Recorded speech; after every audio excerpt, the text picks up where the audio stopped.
Deputy Speaker, I rise to address on behalf of the Coalition the Commercial Industrial Property Tax Bill 2024. And in doing so, from the outset, I'd like to thank sincerely on behalf of the Coalition the stakeholders that we have engaged with and have engaged directly with us, Acting Speaker, in formulating our position on this bill. The Victorian Chamber of Commerce and Industry, the Real Estate Institute of Victoria, the Property Council, Property Investment Professionals Australia.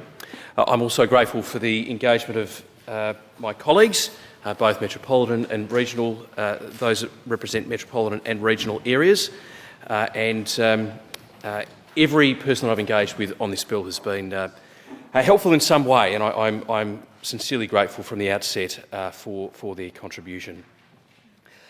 Acting Speaker, at the outset, I want to say that from a principles perspective, we agree with the government. We agree that the imposition of stamp duty on commercial properties stifles investment, stifles opportunity. It means that those who want to sell their commercial property to move into a larger property or a smaller property, those who want to take the leap into the commercial and industrial property space, perhaps face an unnecessary barrier of the cost of stamp duty. We know that, and at a principles level, we believe that everything should be done to try and incentivise and stimulate our economy at the moment, given after 10 years of the Andrews, now Allan Labor government, the state of Victoria's economy is in, well, a pretty terrible way. So everything should be done to incentivise and to encourage investment from those Victorians who are willing to dip into their own back pocket to create opportunities for others, to give other people the opportunity to experience firsthand the dignity of work, to give others the opportunity to look after themselves and their families through highly paid jobs. And so at a principles level, we agree with the government that the burden of stamp duty is an unnecessary burden and one that should be gotten rid of. Now, the government's proposal is a complex proposal, as outlined in their Commercial and Industrial Property Tax Reform Bill 2024. It's not a simple, clean-cut removal of stamp. It's a removal of stamp, a 10-year transition program, and then the implementation of a new tax, a CIPT, a Commercial and Industrial Property Tax, from the 10th year. Now, the government proposes that the rate of that tax be at 1% of unimproved value on the property for the life of that property. So it's an ongoing tax. Other examples around the country are, for example, in the Australian Capital Territory, where some time ago there was the intention of the government to remove stamp duty and to replace stamp duty with another CIPT equivalent. The Labor government in the Australian Capital Territory have not actually got rid of stamp duty at all. In fact, now commercial properties are being charged not only stamp but also the ACT CIPT equivalent. Perhaps the best example in the country of where this reform has taken place is in South Australia, and where stamp duty itself has been abolished completely and not replaced with anything. Now, I understand that there is a scale difference between Victoria and South Australia. In South Australia, the revenue line for stamp duty on commercial properties is about $300 million. In Victoria, it's about $1.5 billion. And so I understand from a financial responsibility perspective and from a government perspective, especially given the debt incurred by this government is massive, that the government wouldn't want to be simply foregoing a revenue line as large as $1.5 billion. So I get that. I understand that. They simply can't afford to do that. But that would be the easiest thing to do, as has been done in South Australia. That is not the process here. The other matter that I'd like to raise at this point, Acting Speaker, is that the government has said in their material that's available on the Department of Treasury and Finance website that these reforms will be the instigation, the auspices of a $50 billion economic uplift to Victoria. And, Acting Speaker, I'm grateful to the Treasurer's Office, I'm grateful to the SRO, I'm grateful to Department of Treasury and Finance officials who offered the Coalition a customary bill briefing on this bill, and I took the time to ask that question during the course of that bill briefing. How has the government come to that $50 billion figure, anticipating that there will be $50 billion of economic uplift as a result of the introduction of this bill, as a result of the introduction of this reform? And the answer was? Now, I understand that EY has done a bit of work on behalf of the Department of Treasury and Finance in order to model how the government gets to this $50 billion figure and can assert this $50 billion figure. I'm sorry to say, Acting Speaker, that as I stand here today, with the bill being considered before this House, I am not privy to the modelling that the government relies upon to assert that $50 billion figure. And I think it's fair, Acting Speaker, for me, with my responsibility on behalf of the Victorian people to scrutinise the government's legislation that comes before this parliament, that I am sceptical about that number. I'm sceptical about that number. From a communications, from a sales perspective, I get it. It's a nice big round number. It's something that the government will no doubt, during government member contributions during the course of this debate, they will hang their hat on. The fact that there has been $50 billion in economic uplift in Victoria, I'm sure they will.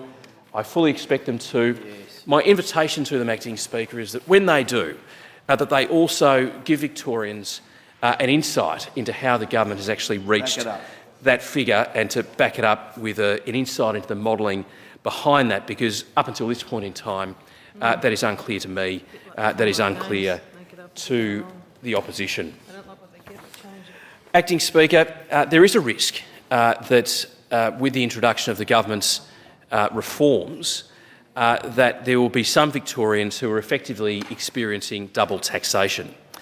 Because under the government's proposal, the first purchaser of a commercial and industrial property transacted after the 1st of July this year will need to pay stamp duty for one final time.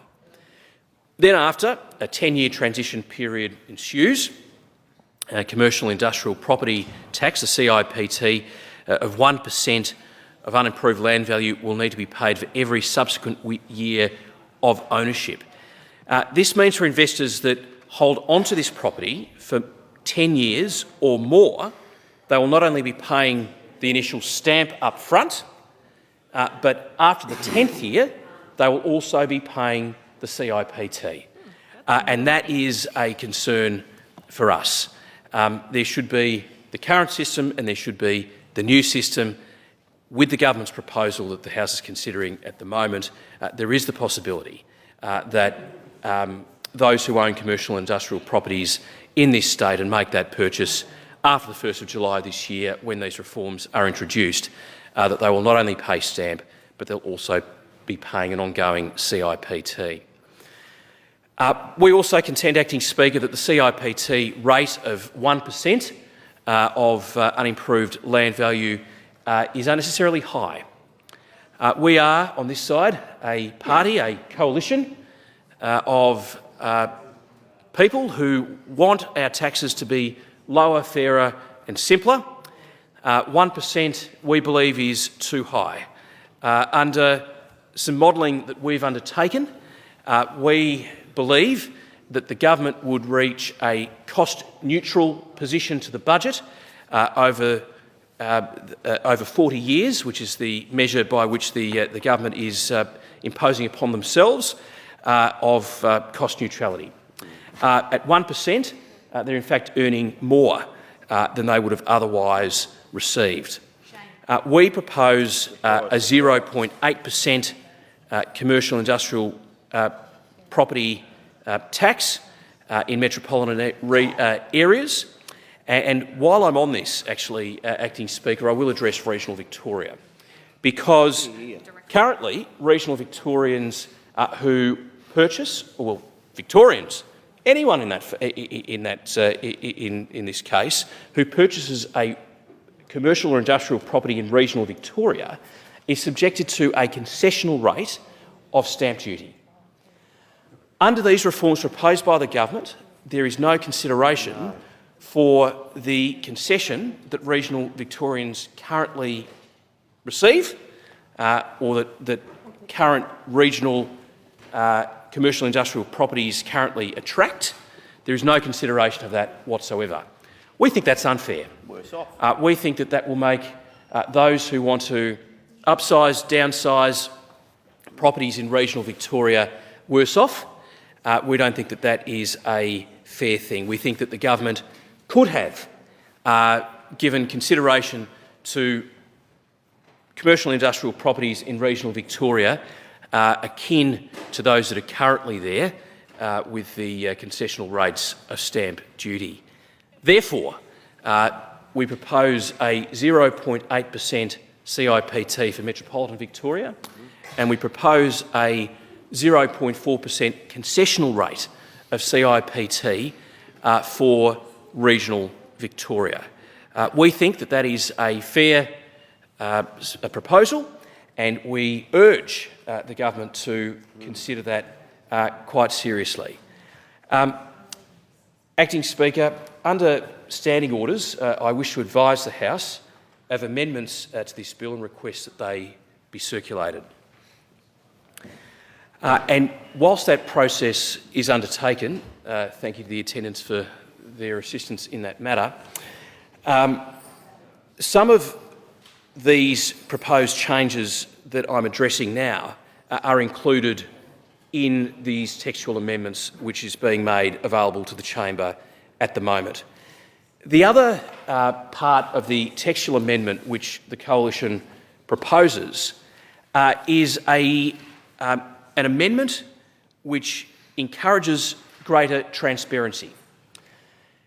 Acting Speaker, we are concerned that from the 1st of July this year, if a property is sold, that a new property owner has a choice. They can pay stamp up front, or they can have a government loan, which money is loaned to them from the government to effectively pay their stamp duty over a 10-year period. But that loan attracts an interest rate. That interest rate has two components to it. The first component of the interest rate is linked to the Treasury Corporation of Victoria's 10-year bond rate. No argument with that. I've got no argument with that component whatsoever. I am concerned, however, about the second component to that government interest rate. That is a risk component, as the government has indicated, and that risk component is solely determined by the Treasurer. Now, I am concerned about that because there is no obligation upon the Treasurer to articulate the reasons for the Treasurer of the day, increasing that rate, decreasing that rate, or articulating to those who are subjected to that interest rate why that risk component of the overall interest rate is what it is. I think that everyone in this chamber would have an expectation that other financial institutions would be transparent around why interest rates are the way they are and to explain that. I think it's fair for us to propose that the Treasurer himself make an annual statement available for why this risk component of the interest rate, which the Treasurer determines in and of themselves, is what it is. I think that's fair for all Victorians to have some transparency and some accountability around that. And these textual amendments propose that is undertaken every year. So again, Acting Speaker, and in short, we think that consideration in these textual amendments should be given to not only metropolitan but also to regional Victoria. We think that the rate of the government's CIPT should be lower than what it currently is being proposed, not 1% but 0.8% in metropolitan Melbourne and 0.4% in regional Victoria. That is at the heart of the amendments that we propose. We propose these amendments in good faith, requesting that the government does take them seriously and does give them serious consideration. So much so, Acting Speaker, that on behalf of the opposition, the Manager Opposition Business approached the government, asking the government to consider a committee in detail process for this particular bill, so that these textual amendments wouldn't just be proposed during the second reading stage of the bill, but considered in further detail and voted upon clause by clause, line by line. How'd that go? To date, and I'm still hopeful, Member for Gippsland East, I'm still hopeful, but to date we haven't received a positive response from the government on moving this bill into committee in detail stage to consider these, what we propose are quite sensible amendments, line by line, which is a difficulty for us. And, Acting Speaker, in the eventuality that the government does not allow the Parliament to go into a committee in detail stage and consider these textual amendments, I further move a reasoned amendment.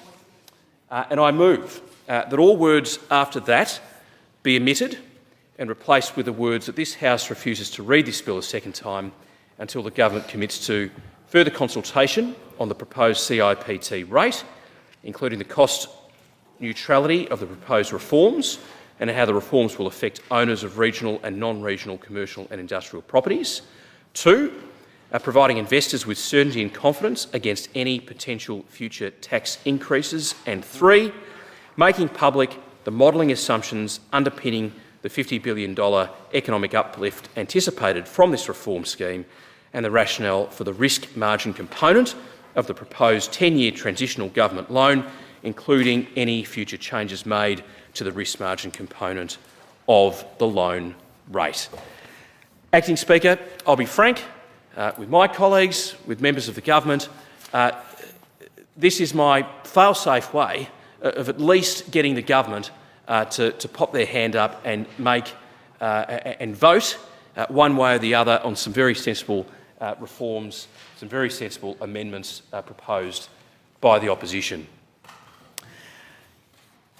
Acting Speaker, in our conversations with stakeholders, they have also been concerned by the potential risk of mistakes being made given the short implementation period.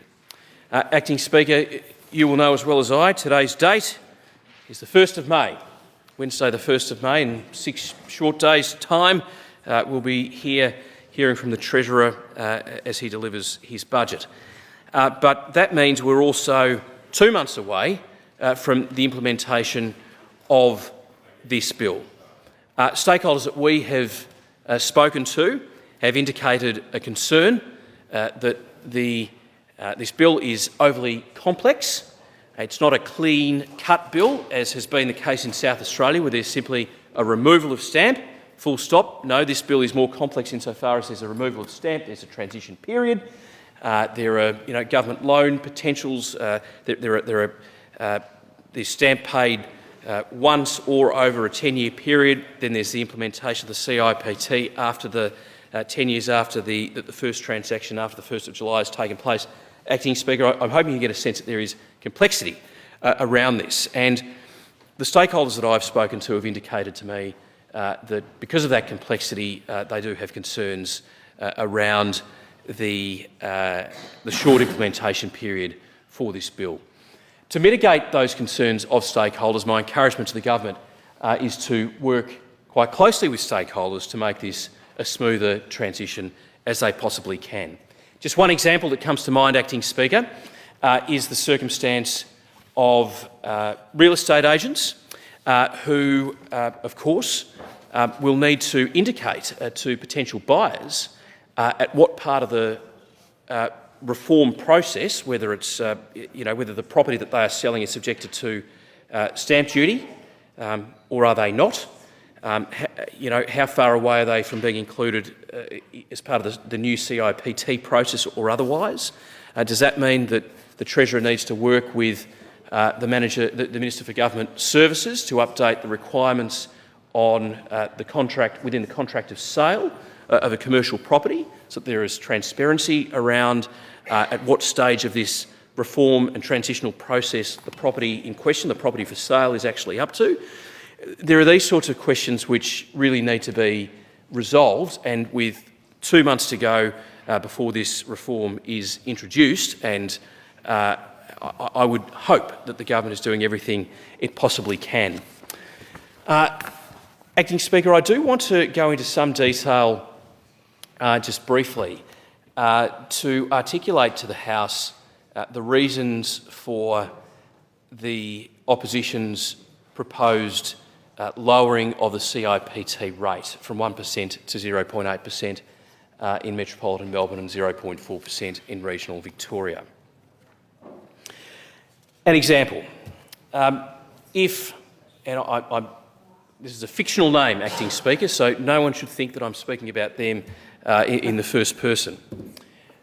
Let's for a moment imagine, Acting Speaker, that Belinda owns a regional commercial property with an unimproved land value of $1 million and an improved value of $2 million.